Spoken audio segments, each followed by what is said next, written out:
시작. 할렐루야, 주님을 찬양합니다. 한 주간도 평안하셨는지요? 그래도 다행히 확진자가 줄어들고 있고 해서 다음 주부터는 이제 대면 예배를 드릴 수 있지 않을까 그렇게 소망하게 되는 그런 시간인데, 아무쪼록 오늘 이 시간이 마지막 영상 송출하는 그런 시간이 되기를 바랍니다. 위에서들 계속 기도하시겠지만 더 힘내서 기도하고 어수속히 우리나라 전 세계가 이 코로나 상황에서 벗어날 수 있기를 바랍니다. 오늘은 누가복음 9장 18절에서 20절까지 말씀을 함께 보고자 하는데, 앞서 많은 말씀들을 건너뛰어 왔습니다. 그러한 이유는 아시는 대로 마가복음을 먼저 강해하였었기 때문에 그 마가복음 강해와 거의 대동소이한 그런 내용들은 이제 건너뛰고 그렇게 함께 하려고 하는 것입니다. 그렇게 이해하시고 오늘 누가복음 9장 18절에서 20절 말씀, 너희는 나를 누구라 하느냐, 이런 제목을 가지고 함께 은혜를 나누고자 합니다. 지난주에 탄식 어린 주님의 말씀이 너희 믿음이 어디 있느냐 였지요. 그런데 오늘은 직접 우리의 믿음의 대상이신 주님께서 제자들에게 묻는 것입니다. 너희는 나를 누구라 하느냐. 이것은 제가 지난주 말씀 가운데서도 물었던 질문으로 잔 웨슬리도 그의 신앙을 다시금 돌아보게 된 그러한 질문인 것이죠. 그래서 진젠도로 풀어가는 모라비안 교도를 통해서 그에게 들려줬던 질문, 당신에게 예수님은 누구인가? 여러분에게 예수님은 누구이십니까? 나에게 예수님은 누구인가? 우리가 예수님을 믿는다고 하는데 그 예수님이 과연 나에게 어떤 분이시냐는 것입니다. 오늘 제자들에게처럼 주님께서 지금 여러분에게 이렇게 물으신다면 여러분은 어떤 고백의 말을 주님께 할 수 있겠느냐는 것입니다. 신학교 때 이와 비슷한 질문을 나누고는 함께 토의한 적이 있습니다. 하나님은 내게 어떤 분이셨는가? 이제까지 우리가 신앙하는 하나님을 생각하면 어떤 느낌이 드느냐라는 것이죠. 그때 여러 대답들이 나왔는데 한 친구가 자신에게는 하나님이 산신령 같다, 그렇게 고백을 해서 좌중을 웃게 하였었습니다. 그런데 사실 그 친구는 대단히 진지했습니다. 그에게 있어서 하나님은 산신령처럼 왠지 가까이 하기 어려운 아주 두려운 분으로 인식하였던 것이죠. 그 시간이 지나고 우리가 서로를 알게 되면서 이해한 것인데, 그 친구의 아버님께서 목사님이셨는데 매우 엄했던 것으로 그렇게 했던 것 같습니다. 그래서 그는 하나님을 아버지의 모습으로 투사하였던 것이죠.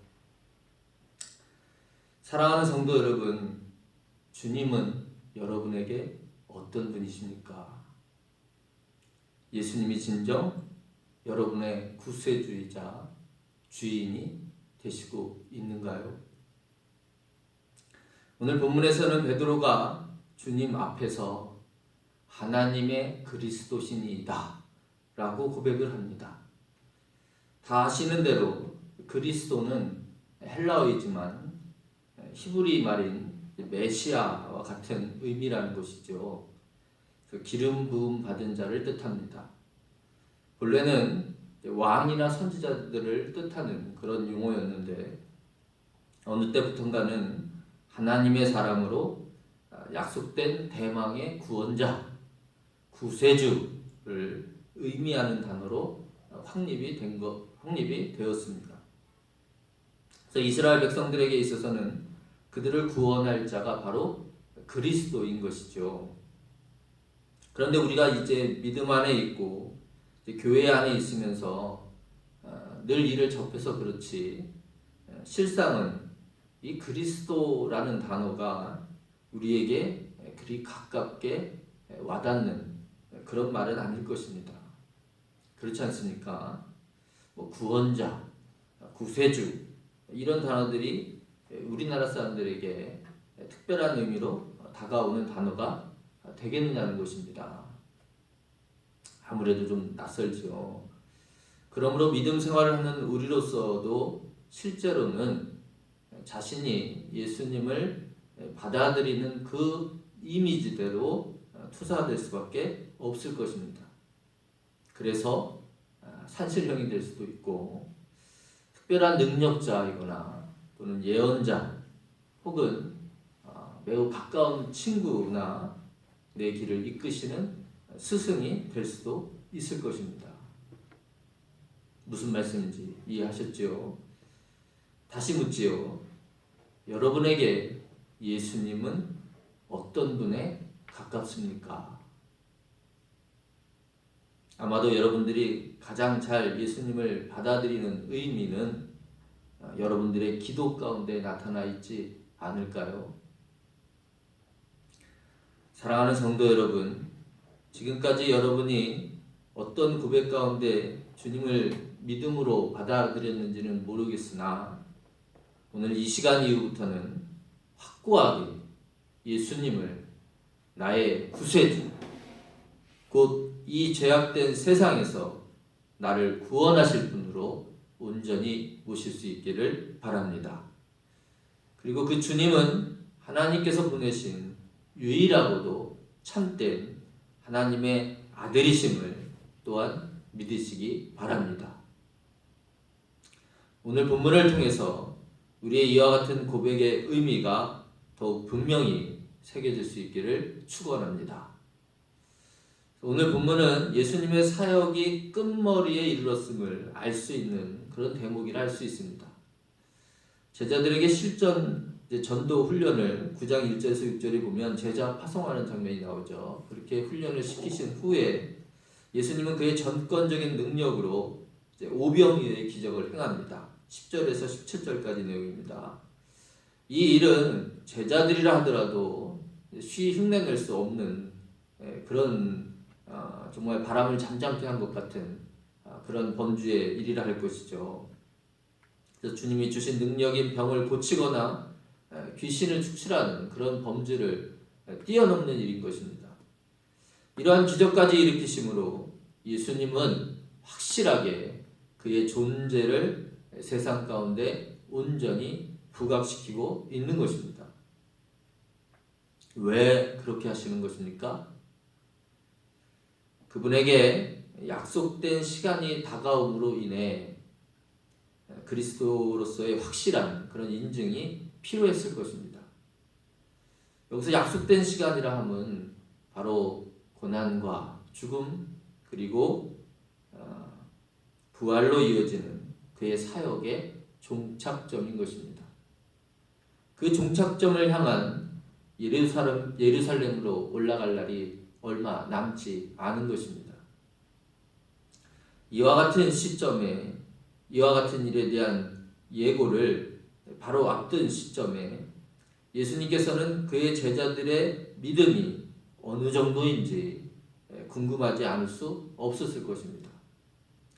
이제 당신이 죽을 날이 얼마 남지 않았는데 자신의 제자들이 그 믿음에 있어서 얼마나 성장했는지 확인해 보고 싶은 것은 어쩌면 당연하지 않겠느냐는 것이죠. 진정 그들의 믿음이 예수님이 원하시는 정도에 이르렀기를 바라는 마음에서인 것이죠. 그래서 예수님은 18절에 보니까 따로 기도하시며 먼저 준비하시는 것입니다. 그리고는 제자들이 자신을 온전히 바라볼 수 있기를 바라시면서 오늘 이같이 질문하고 있는 것입니다. 18절 말씀입니다. 예수께서 따로 기도하실 때 제자들이 주와 함께 있더니 물어 이르시되 우리가 나를 누구라고 하느냐. 예수님은 먼저 조심스레 제자들의 의견을 묻기에 앞서 세상 사람들이 자신을 어떻게 보는지를 제자들에게 묻습니다. 이것을 아는 일은 제자들의 믿음의 상태를 더 쉽사리 비교할 수 있는 근거가 되겠지요. 사실 제자들도 그럴 것이고 사람들에게 있어서도 당연히 예수님에 대한 궁금증은 계속 있어 왔던 것입니다. 그래서 7장에서 한 죄인인 여인이 예수님께 향유를 붓는 그런 장면에서 사람들은 예수가 죄를 사한다 라고 하신 말 끝에 이런 말을 붙이죠. 49절이었죠. 이가 누구이기에 죄도 사하는가. 그렇게들 속으로 말하였다라는 것입니다. 또 8장에서는 제자들과 함께 배를 탔다가 광풍이 일어 모두가 두려움에 떨고 있을 때 예수님께서 풍랑을 잠재우자 그때도 25절입니다. 그가 누구이기에 바람과 물을 명함에 순종하는가. 제자들은 서로 말하였다라는 것이죠. 그리고는 9장에서는 7절에서 9절에 있는 내용인데 이 분봉왕 헤롯도 궁금해갖고는 예수님이 누구인지 그를 보고자 했다라는 것입니다. 이때 헤롯에게 구한 예수님에 대한 보고가 역시 제자들의 귀에도 들어간 예수님께 대한 일반적인 사람들의 시각이었습니다. 9장 7절에서 8절과 오늘 본문 19절을 비교해 보면 거의 똑같은 것을 알 수 있습니다. 뭐라고 들었습니까? 세례 요한이거나 엘리야 그리고 옛 선지자 중 하나가 되살아났다. 이런 의견들이 지배적이었습니다. 즉 무리들은 예수님을 선지자 혹은 예언자의 차원에서 이해했다는 것이죠. 결코 그들이 대망하는 메시아로서는 보지 못했다는 것입니다. 예수가 누구인가? 이것은 정말 중요한 물음입니다. 예수는 여러분에게 누구이십니까? 앞서도 말했지만 이 예수님을 어느 정도의 의미로 받아들이느냐에 따라서 여러분들의 믿음에 있어 그 증거가 나타나게 될 것입니다. 지난주 말씀드렸던 것처럼 잔 웨슬리는 그가 체험적으로 예수님을 만나고 고백하기 전까지는 그저 온 인류의 구세주라는 그 머릿속의 이해가 전부였습니다. 자신의 구세주로서 예수님을 온전히 받아들이지 못하면 사실상 죽음 앞에 두려워 떨 수밖에 없었던 것처럼 온 인류의 구세주라는 것은 그저 명목처럼 허울에 불과할 수도 있다는 것입니다. 실제로 나 한 사람의 구주도 되지 못하는데 온 인류의 구주라는 것이 말이 되겠습니까? 내가 포함되지 않은 인류가 온 인류가 되겠느냐는 것입니다. 나라고 하는 내 존재, 내 인생의 문제가 해결이 되지 않았는데 사람이 어떻고 인간이 어떻고 하는 철학적인 문제가 무슨 소용이 있겠느냐는 것입니다. 언젠가도 말씀드렸다시피 이순신 장군이나 세종대왕이 천국에 갔느냐 지옥에 갔느냐 그것이 지금 중요한 것이 아니다라는 것입니다. 그보다 더 앞서고 중요한 것은 지금 내 문제가 나의 구원의 문제가 해결이 되었느냐라는 것이죠. 내 구원을 모르겠는데 죽음 뒤에 내가 어떻게 될지를 모르겠는데 아무리 존경할 만한 위인이라 할지라도 과거에 죽은 사람 구원이 어쩌고 저쩌고 해봐야 무슨 소용이 있느냐는 것입니다. 안 그렇습니까 여러분? 그야말로 어리석은 말노름에 불과할 뿐인 것입니다. 나의 존재, 내 구원 문제가 어떻게 되는가를 우리는 먼저 직시해야만 할 것입니다. 이것은 이기적인 것이 아니고 당연하게 나라고 하는 존재로서 가장 시급한 것입니다. 이웃을 사랑하려고 해도 나를 사랑할 수 있어야 내 이웃을 내 몸같이 사랑하는 일이 가능한 것이지 않느냐는 것입니다. 이해되셨습니까? 성도 여러분, 여러분에게 있어서 진정 예수님이 차지하는 범주가 여러분의 삶에 얼마만큼 되는지요? 오늘 이 예수님의 질문, 너희는 나를 누구라 하느냐? 이것을 통해서 분명하게 스스로에게 확인하실 수 있기를 바랍니다. 예수님은 과연 내게 어떤 존재인가? 내 인생에서 차지하는 위치가 어느 정도인가? 그가 진정 여러분의 삶에 절대적 권위를 가지고 있습니까? 나는 없어도 예수는 영원한가? 내 가족보다도 진정 우위에 있는가? 내 병을 고쳐주면 의미가 있고 안 고쳐주면 의미가 없는가? 그런 교인이 있지요. 문제가 있어서 교회에 나온 것입니다.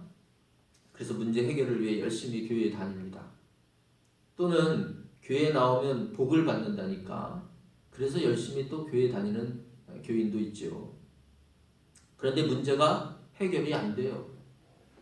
사실은 내가 생각한 대로, 내가 원하는 대로 해결이 안 되는 것이죠.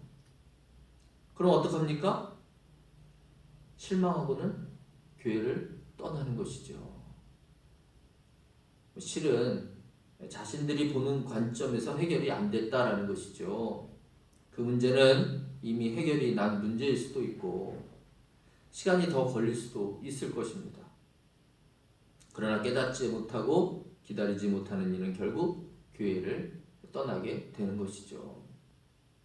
마찬가지로 자신이 원하는 복을 구했던 이도 그것이 얻어지지 않으면 결국 다른 곳을 찾게 되는 것이죠. 이것은 근본적으로 예수님에 대한 온전한 믿음 안에 있지 않기 때문에 벌어지는 일들인 것입니다. 그가 믿은 예수는, 그에 대한 신앙은 그들 삶의 한 방편에 불과한 것입니다. 그들이 목적하는 바를 이루기 위한 도구에 불과하다는 것입니다.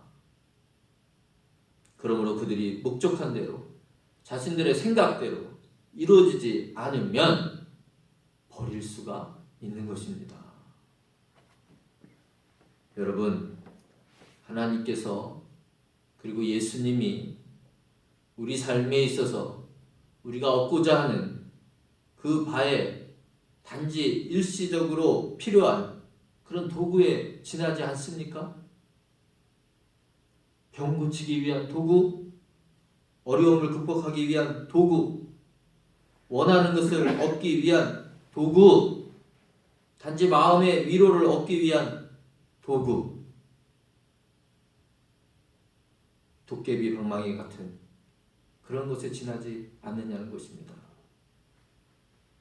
정말 세상을 창조하시고 나를 창조하신 그리고 나를 구원하신 주님이 그 정도이신 분이면 여러분은 만족하시겠습니까?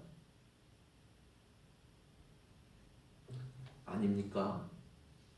아니라고 말씀하시고 싶으신 건가요?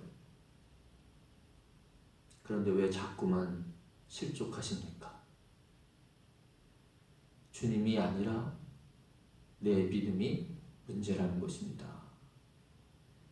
예수님을 그 정도로 밖에는 생각하지 않는 것입니다. 진리가 그렇게 가볍습니까?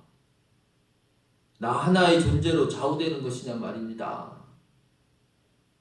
교회에서 안 되니까 절이나 무당 찾아간다는 것이 말이 되느냐 말입니다.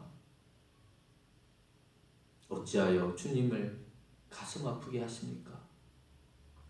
주님은 여전히 우리에게 손을 내밀고 계시는데 나는 하나님이 만든 나보다 못한 세상의 유한한 것들에게 절하고 있는 형국이 바로 우리의 모습이지는 않느냐는 것입니다.